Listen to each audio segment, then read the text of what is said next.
Monsenhor Carlo Maria Viganò, invenerunt in templo. Eles o encontraram no templo.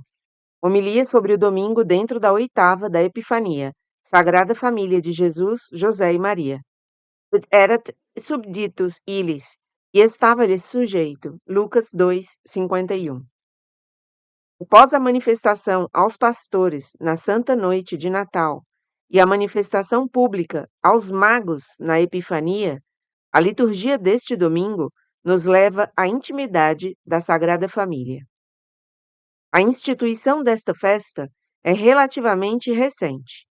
Em 1895, Leão XIII a instituiu no terceiro domingo após a Epifania, e em 1921, Bento XV a fixou no domingo dentro da oitava da Epifania.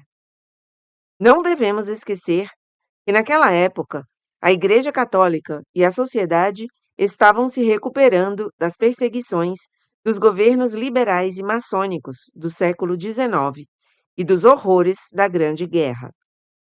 O ataque à sociedade cristã era dirigido principalmente contra a família, e em particular contra a família católica. Por outro lado, esse plano destrutivo já havia sido longamente teorizado nas lojas maçônicas, encontrando sua realização ao longo do tempo.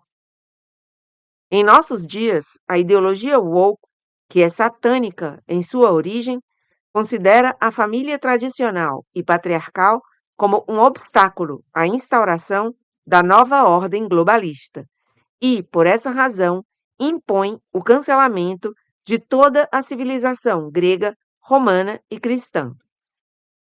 A festa que celebramos hoje constitui, portanto, a resposta providencial com a qual a Santa Igreja defende destemidamente a família natural, elevada à ordem sobrenatural com o sacramento do matrimônio instituído por Nosso Senhor.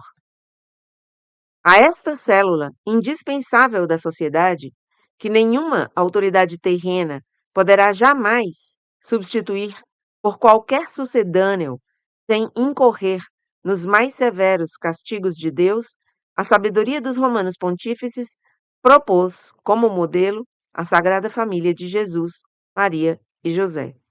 A sabedoria dos pontífices romanos apontou para a Sagrada Família de Jesus, Maria e José como modelo. Uma família que é santa, porque é composta não apenas de santos, mas do Verbo de Deus feito carne, da Mãe de Deus sempre virgem e de seu esposo castíssimo, José, da linhagem do rei Davi e pai putativo de nosso Senhor. Uma família muito especial, mas ao mesmo tempo normal. Especial por causa de seus membros. Normal, porque mesmo para eles vemos em ação aquela hierarquia que o mundo moderno tanto abomina.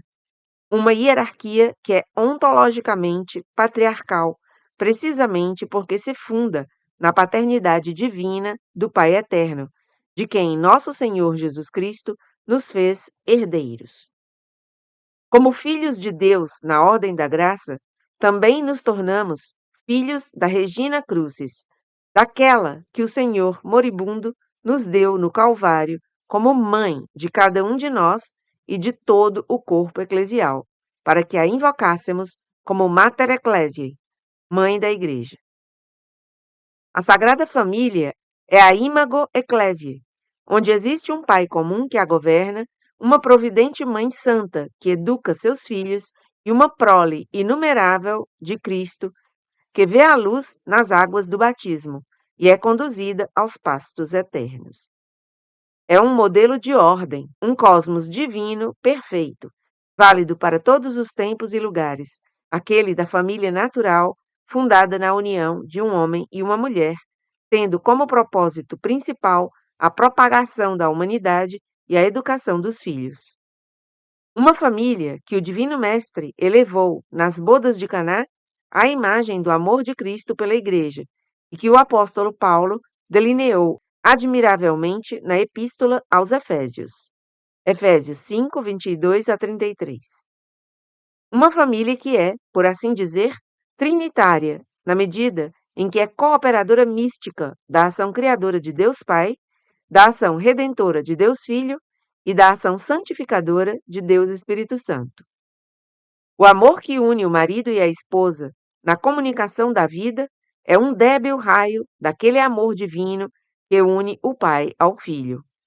Um amor tão perfeito e infinito que é o próprio Deus, o Espírito Santo que procede do Pai e do Filho e que é Senhor e doador da vida. Finalmente, é uma família hierárquica em si mesma, porque ela e seus membros estão, por sua vez, inscritos na ordem que coloca a majestade de Deus acima de toda criatura.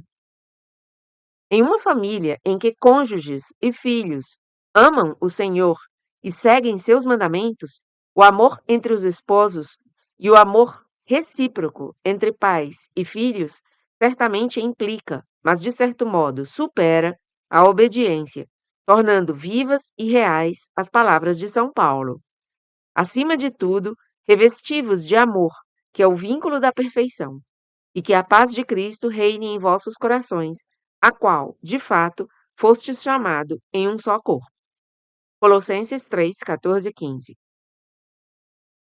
Logo, assim como obedecemos a Deus voluntariamente, porque o conhecemos como bom e misericordioso, também obedecemos aos nossos pais, ou pedimos obediência de nossos filhos, porque reina entre eles a caridade, vínculo da perfeição.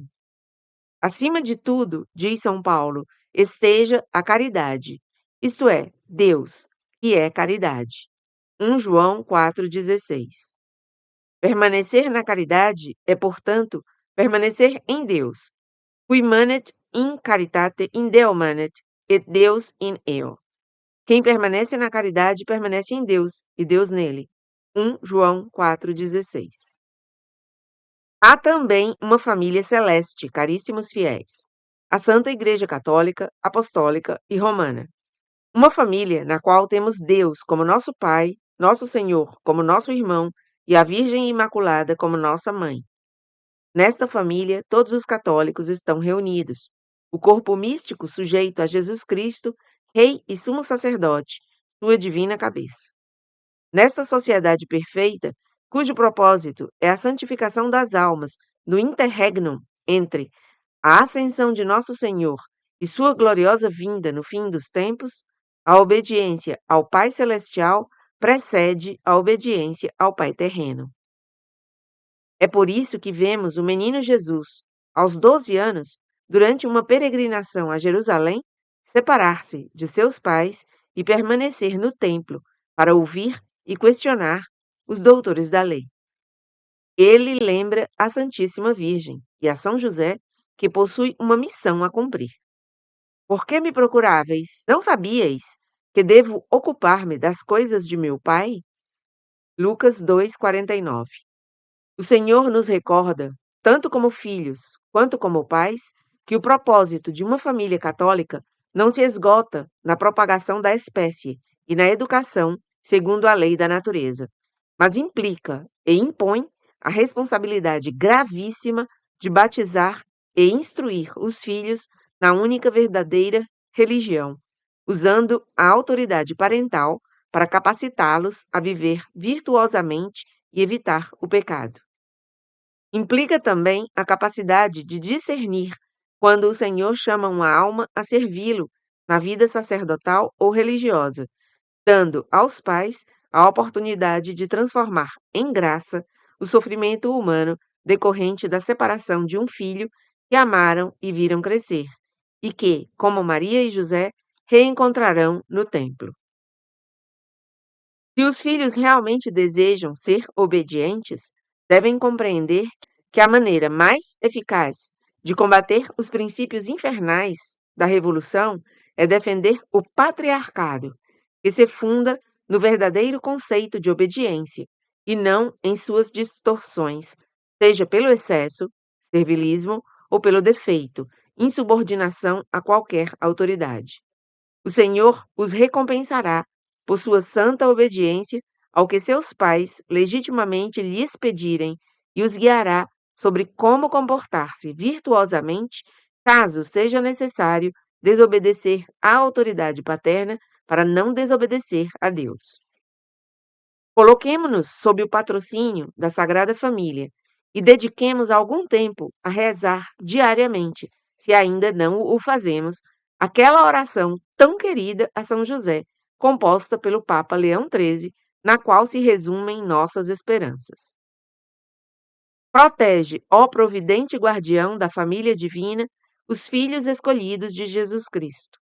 Afasta de nós, ó Pai mais amoroso, a peste de erros e vícios que infesta o mundo.